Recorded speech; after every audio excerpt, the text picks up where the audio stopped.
Bonjour, voici la petite guidance, la dernière de la semaine. Voilà, avec une jolie petite flamme ici, violette. Allez, on y va. Hop là. Bon, alors, j'avais envie de te dire l'énergie du moment, ou ce qui est passé, ce qui est en train de passer, donc conflit, dispute. Peut-être aussi, comme elle est retournée, elle est de dos, c'est aussi peut-être... donc ça peut être des conflits aussi intérieurs, mais ça peut être aussi du coup des conflits, des disputes ou une incompréhension aussi, incompréhension vis-à-vis d'un entourage ou de proches. Et du coup l'envie ouais, de tourner le dos, d'être en introspection, de se retourner vers soi aussi, hein. Donc plutôt gris, c'est ce qui passe. Voilà, c'est ce qui passe. Voilà. Et là, en fait, l'amour va revenir. Voilà. Là, c'est plutôt ce qu'il y a à aller voir, en fait, hein, ce qui est à regarder, et donc se tourner vers son cœur, se tourner, rester en fait centré sur les belles choses, dans le cas d'une relation, se tourner vers les qualités d'une personne, plutôt que vers ses défauts. C'est ça aussi, hein, c'est un petit peu ce qu'il y a à aller voir, à travailler, à développer. Et peut-être aussi, si c'est tourné vers soi-même, bien regarder, se célébrer, regarder ce qui a été réalisé de bien, ou pas forcément dans le faire, mais dans l'être aussi. Qu'est-ce que tu as réussi à dépasser? Euh, Qu'est-ce que tu as réussi à améliorer qui te tenait à cœur, bien évidemment. Ce qui compte, c'est voilà, c'est en fonction de toi, hein, de tes besoins, de tes désirs, tes envies. Voilà, là, c'est tout ça. Et c'est vraiment... l'amour, là, est au centre, hein. C'est se tourner vers ses ressentis aussi, hein, ses véritables ressentis.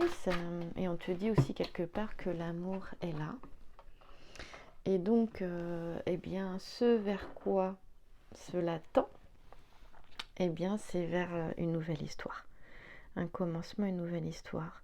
Alors peut-être aussi que les conflits, les disputes aussi, permettent de retrouver l'amour aussi. Hein, il y a des crises aussi, que ce soit avec soi-même ou avec autrui, qui permettent de se retrouver. Hein, de mettre les choses à plat. Visiblement là, l'amour domine. Et ce qui permet de tourner une page, hein, de recommencer sur une page blanche. Enfin, pas recommencer parce que on dit souvent ça, mais je trouve que ce n'est pas juste, parce que c'est pas recommencer ce qui a été. Non, c'est vraiment le commencement d'une nouvelle histoire. C'est commencer quelque chose d'autre, quelque chose de nouveau. Alors là, tu as l'amour au centre. L'amour, c'est pas forcément uniquement dans une relation amoureuse, hein.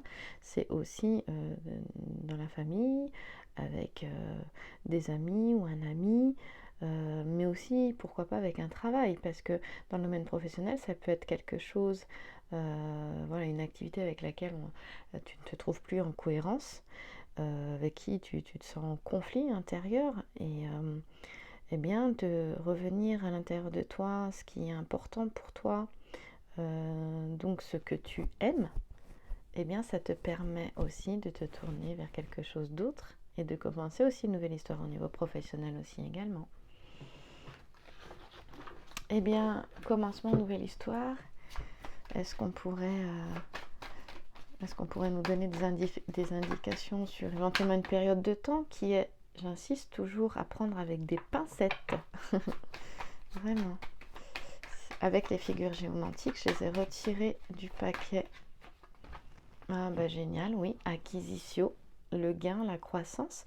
Donc on voit bien qu'il y a une évolution qui est positive, avec notre belle figure géomantique que j'aime beaucoup. Ici on est entre février et mai, donc on est en plein dedans, en passant par le mois de mars. Donc c'est ce qui est en train de se faire en ce moment. Je l'ai mise dorée, cette figure géomantique là, parce que c'est vraiment aussi cette notion de recevoir la lumière, ou de demander la lumière, de laisser la lumière descendre sur soi, aussi.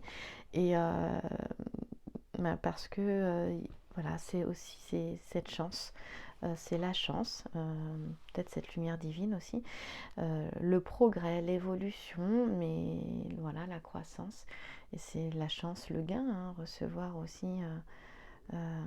Donc c'est pas forcément matériel, mais quelque chose, que ce soit l'amour, que ce soit la félicité, cette notion-là, la paix aussi. On est sur une durée de 4 à 6 mois ici, avec acquisitio, qui veut dire l'acquisition. Voilà. Eh bien, hop là, on va voir avec les portes de l'intuition. Donc, moi je l'ai de 2011 en fait, une date. Ouais, ça commence à dater.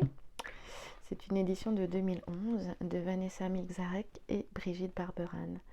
Eh bien voilà, l'abondance. Je parlais de gain, de croissance. Eh bien, je crois qu'elle était déjà sortie en plus cette semaine, cette carte-là. Sentez-vous mériter le meilleur sans aucune condition ni contrepartie. Sans aucune condition en contrepartie. Voilà, sentez-vous mériter le meilleur. Je vais te lire le texte de Vanessa Milczarek parce que ça vaut quand même le coup. J'aime beaucoup ces textes et ils vont te permettre surtout de poser quelque chose de concret en fait, pas simplement de dire bon bah c'est bon, l'abondance arrive. L'abondance c'est dans tous les domaines de vie, hein. C'est pas forcément la partie financière, hein. Mais comme je la mets sur l'amour, hein, l'amour est derrière, eh bien et acquisitio, le gain, la croissance, tu vois, on voit bien qu'on est dans ces énergies là, hein, à venir là, et que ce qui a été compliqué, difficile ici, en fait, est porteur, hein, ou en tout cas peut l'être. Alors ici, si tu as une question, eh bien voilà, peut-être un début de réponse pour toi, si ça te parle. L'auteur te dit, votre réponse se trouve dans l'acceptation de l'abondance. Sentez-vous mériter le meilleur sans aucune condition en contrepartie. Voilà, donc c'est prendre conscience de ces manques, de ces frustrations et les accueillir. Et on te dit surtout ceux qui ont tendance à se reproduire. Donc là, quel est ce manque, dans quel domaine il est? De quoi il te parle ce manque? Vos expériences de vie ont poussé dans ces bras et cet état. Vos expériences de vie vous ont poussé dans ces bras et cet état vous a enchaîné involontairement à la peur, l'envie, donc dans les bras du manque, et à toutes sortes de souffrances. Ou dans les bras de quelqu'un. Sortez de toute idée de restriction en vous rappelant que les limites sont celles que vous vous imposez. Vous devez nettoyer votre esprit du sentiment de manque. Privilégiez ce qui est source de satisfaction et de jouissance, hein, avec la carte d'abondance. Avec confiance, autorisez-vous à avoir la vie qui vous correspond davantage jour après jour. Ce que vous voulez est en lien avec votre conception actuelle de l'abondance. L'abondance ne concerne pas uniquement les finances, aussi élargissez votre esprit afin qu'elle se produise dans tous les secteurs de votre vie. Voilà, et l'action, c'est sur une feuille blanche, tracer 3 colonnes. Donc la première, ce à quoi tu dis non, la deuxième, ce à quoi tu dis oui, et la troisième, aux actions à mettre en place pour aller dans ce sens de l'abondance. Alors ça peut être bien d'écrire avant quelle est ta conception de l'abondance, qu'est-ce que l'abondance pour toi, tu vois. Et puis de remplir tes colonnes. Voilà. Et ce qui est intéressant, c'est d'aller voir si ce petit exercice te crée des résistances, ou s'il y a une résistance quelque part intérieurement, et bien d'aller la voir, de la regarder bien en face. Parce que c'est certainement là que se trouve le blocage, justement, par rapport à cette abondance. Voilà. Il y a cette notion de prendre du recul aussi. Quand quand c'est trop compliqué, et c'est vrai que c'est bien adapté parce que comme on a vu conflit dispute ici, donc prendre du recul, souffler, il faut peut-être un laps de temps aussi. L'auteur te dit les laps de temps que vous vous accordez vont être extrêmement fertiles et abondants en intuition, c'est-à-dire vraiment par le biais de ton intuition, tu vas pouvoir aussi recevoir tes réponses. Et peut-être que là, tu en as déjà. Je vais terminer avec le grand jeu de Mademoiselle Norme, avec une nouvelle édition de... attends, j'ai un trou de mémoire. Oui, de Carole Sédillot et Chantal Frelot. Voilà, bon bah tout tombe, la boîte est tombée. Tant pis, allez, on y va.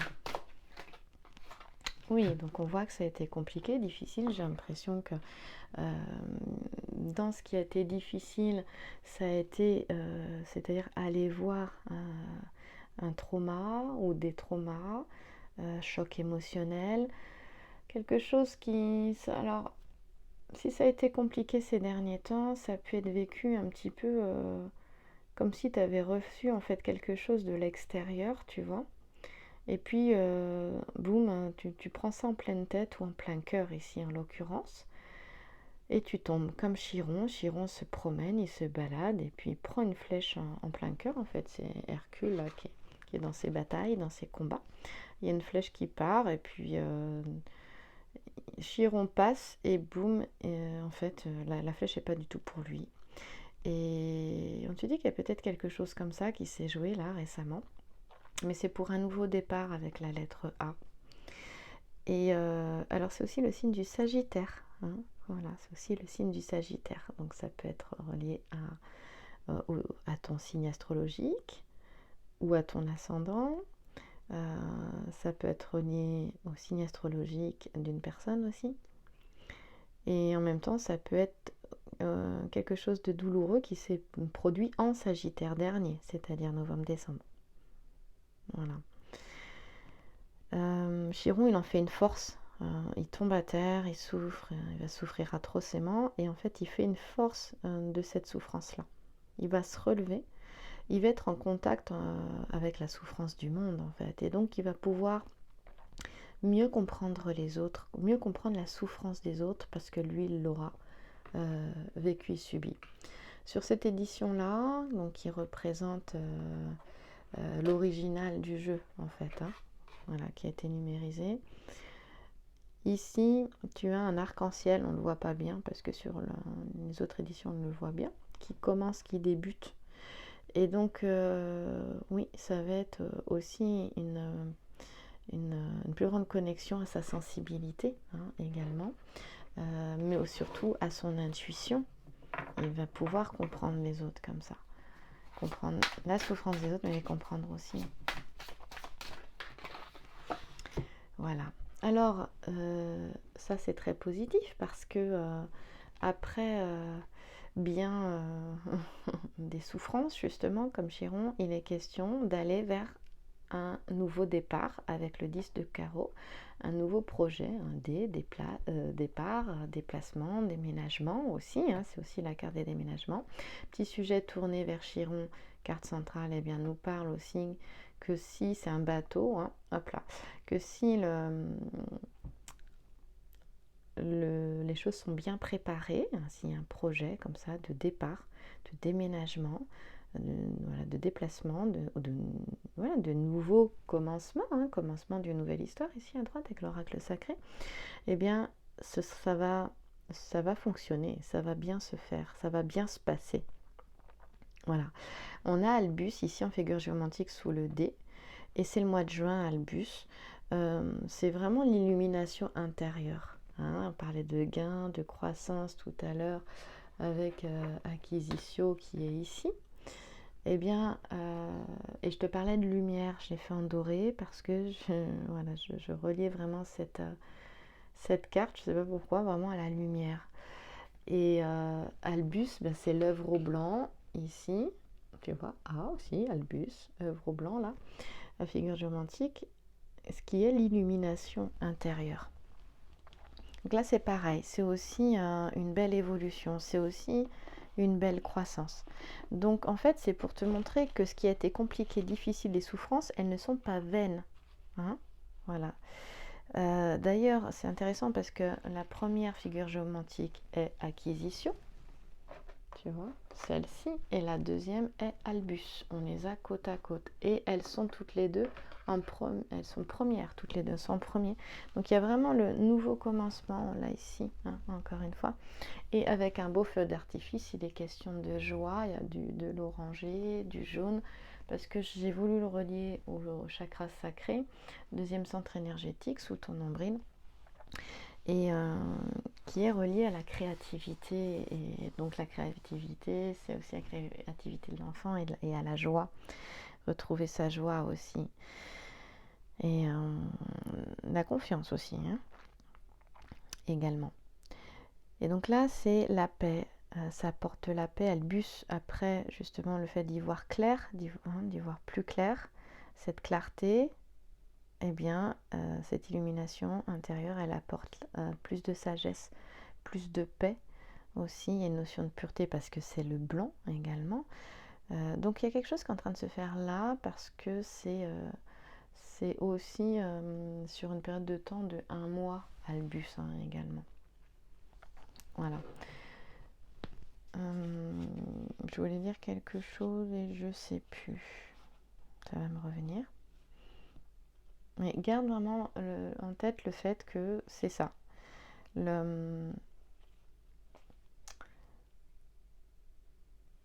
J'ai fait une sieste avant, du coup, ça a du mal à sortir.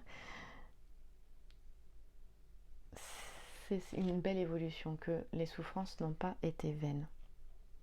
Voilà. Albus va jusqu'en octobre aussi, hein, de juin à octobre. Également. Et d'ailleurs, je te disais, acquisition sur une période de 4 à 6 mois, c'est un petit peu dans cette période-là, de juin à octobre, ça fait à peu près ça aussi, hein. Ça peut être sur ce laps de temps-là, ou là maintenant, à partir de 4 à 6 mois, il y a quelque chose d'intéressant qui arrive. En tout cas, il y a vraiment un nouveau départ. Et des fois, il a annoncé le nouveau départ, et puis il met du temps, il met vraiment du temps à arriver, hein.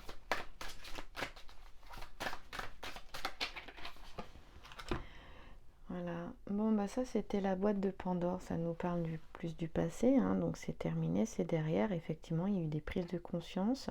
Là on a l'inverse d'Albus ici, qui est Rubéus, donc c'était assez violent. Justement, la prise de conscience se fait, mais elle nous demande d'aller voir les cadavres, là, les squelettes, tu vois, aussi de notre vie, et tout ce dont nous n'avons pas eu conscience.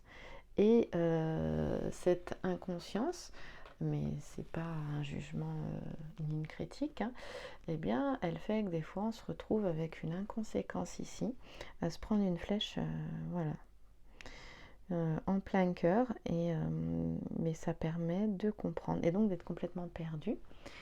Et là, ça va vers quelque chose de nouveau, hein. On va dans ce sens-là ici.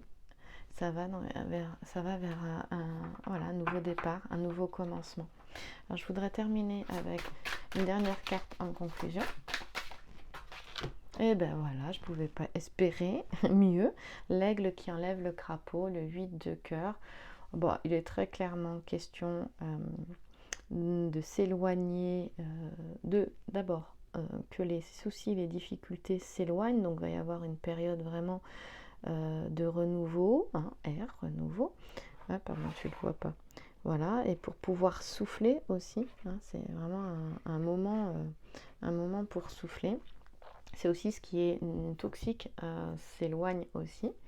Les personnes aussi, hein, les personnes toxiques, entourage toxique. L'aigle, il prend de la hauteur, hein, il vole très haut dans le ciel, donc il va pouvoir avoir une vision d'ensemble, une vision globale aussi. Là, il est au-dessus d'un étang, il n'y a pas de vague, c'est vraiment, encore une fois, cette notion comme Albus de retrouver la paix et la sérénité. Cette carte, c'est puissant sur les événements et c'est vraiment quelque chose d'inattendu en fait. Elle fait partie des événements inattendus. Et donc, c'est aussi la protection et tu peux compter sur ta bonne étoile, une petite étoile ici. Donc moi j'aime beaucoup cette carte-là parce que je sais et par expérience que ce sont guidances personnelles, mais moi, mon expérience avec le grand jeu de Mademoiselle Lenormand sur une vingtaine d'années avec ma vie personnelle aussi, que quand tu as cette carte-là, je peux te dire que il y a une belle protection et que t'es pas toute seule, quoi, hein, ou t'es pas tout seul. Hein, si tu regardes cette guidance, c'est que tu es un homme. Tu vas y arriver, en fait. Hein. Il y a des coups de main, hein, de petits anges terrestres ou de situations qui te sont apportées et qui sont là vraiment pour t'aider. Donc, pour laisser l'abondance arriver dans ta vie, c'est aussi cesser de s'inquiéter. Alors, je ne sais pas si tu as déjà essayé ça. Cesser de t'inquiéter, donc de faire confiance, quelle que soit la situation dans laquelle tu te trouves. Et d'ailleurs, des fois, la situation, elle est tellement intense que finalement, tu finis par lâcher parce que c'est trop intense. Et il y en a qui pourraient dire, ouais, bah, c'est parce que tu es blasé. Ou... Non, pas forcément. C'est qu'à un moment donné, la vie te pousse. Enfin, c'est pas la vie qui te pousse, hein, mais ce qui est vécu est tellement fort et intense que tu n'as pas d'autre choix que de lâcher prise, en fait. Et c'est vrai que c'est un peu comme si on te poussait, je ne sais pas si c'est le cas, mais pour que tu en viennes là, à vivre ici et maintenant, et accueillir ce qui est, c'est-à-dire que ce que tu peux pas contrôler, ce que tu peux pas changer, à cesser d'y résister pour que la fluidité, pour que les choses puissent circuler, en fait. Et d'ailleurs, ce qui est compliqué comme ça ne reste pas, hein, ça circule justement, hein, donc ça passe, ça traverse, ça passe. Et là, à ce moment-là, il y a une prise de hauteur, il y a une prise de recul, il y a une nouvelle perception aussi, et il y a le fait aussi de recevoir ce qui est pour toi. Et donc, je parlais de cesser de s'inquiéter. C'est le meilleur entraînement que j'ai eu dans les moments très très difficiles. Et c'est pas toujours évident, et c'est pas parce que tu y arrives une fois que tu y arrives toujours. Mais n'empêche que de cesser de s'inquiéter, à un moment donné, eh bien, ça peut vraiment aider. Ça peut t'aider ne serait-ce qu'à récupérer de l'énergie vitale, tu vois. Et ça aide à solutionner les choses. Je pense qu'on s'inquiète un peu trop dans la vie. Et il y a cette notion de faire confiance, mais du coup de se faire confiance aussi justement à sa lumière intérieure, à son potentiel. Alors ici, le 8 de cœur, c'est aussi un projet de retrouvailles, quelque chose qui est désiré depuis longtemps. Et souvent à un moment où je te parlais de lâcher prise parce que c'est trop intense, ou voilà, un moment de renoncement. Et on te dit que le hasard fait bien les choses. Tu vois, c'est marrant, hein. Et justement, ce hasard, il va profondément t'aider. Le hasard n'existe pas, mais les aides, oui. La guidance est là, ta guidance à toi, intérieure. Et là, à partir de ce moment-là, les choses peuvent aller très très vite. Donc on parlait de nouveaux projets, d'un nouveau départ, de choses qui ne sont pas forcément prévues avec l'aigle qui enlève le crapaud. On voit qu'on a 10 de carreau, changement, très clairement, nouveau départ. Et là, il y a des décisions importantes qui vont se prendre. Et justement, le 8 de cœur, il te dit de ne pas t'inquiéter parce que tu vas y arriver. Hein, si c'est quelque chose à dépasser, tu arriveras à le dépasser, tu arriveras. Voilà. Et en fait, c'est quelque chose qui peut arriver, qui te demande de te relier à ton intuition. J'en parlais tout à l'heure avec la carte de l'abondance. Et on te demande de ne pas trop intellectualiser la situation et donc de ne pas trop t'inquiéter et de faire confiance. Voilà. Je vais arrêter sur ça. Et d'ailleurs, on va voir quel est l'animal qui se présente à toi pour ce week-end, parce que cette petite guidance, elle peut te parler aussi également, hein, de ce week-end et t'amener peut-être une réflexion, une méditation. Et quelque chose de positif, tu vois. J'espère qu'elle t'aidera à cesser de t'inquiéter ce week-end et à profiter du beau temps. La moufette, elle est souvent sortie, hein. Attire à toi ce dont tu as besoin pour grandir, donc pour évoluer, hein. Suis ton chemin, connais-toi toi-même. Attire à toi ce dont tu as besoin pour grandir. Suis ton chemin, connais-toi toi-même. Voilà, c'est toujours un chemin de plus grande connaissance de soi. Et en allant voir les cadavres de sa vie, les squelettes de sa vie, c'est-à-dire ce qu'on n'a pas envie de voir. Et oui, pourquoi? Pour que ils finissent de sortir de la boîte, hein, puis qu'ils nous enquiquinent plus, hein, tout simplement. Donc c'est sûr, là, elle est nue, les seins à l'air, c'est un moment de vulnérabilité, c'est un moment où on peut être perdu, les deux petits sujets sont perdus. Mais n'empêche qu'après, c'est un nouveau départ, un nouveau projet, quelque chose qui le fait d'y voir plus clair aussi. Donc voilà, les souffrances sont jamais en vain si on sait reconnaître leur message. Et on peut aussi souffrir un peu moins en cessant de s'inquiéter parfois là où il n'y a pas besoin. Et au contraire, en faisant confiance, et plus tu fais confiance, et plus tu reçois. Je te remercie pour ton écoute. Je te souhaite un bon week-end de Pâques. On se retrouve la semaine prochaine, pas lundi. Dans le milieu de la semaine, ce sont les vacances scolaires aussi. Donc on se retrouvera toujours chaque semaine, mais je vais en faire un petit peu moins, pas tous les jours, pour profiter justement de ce mois d'avril, de ces vacances de Pâques. Merci à toi.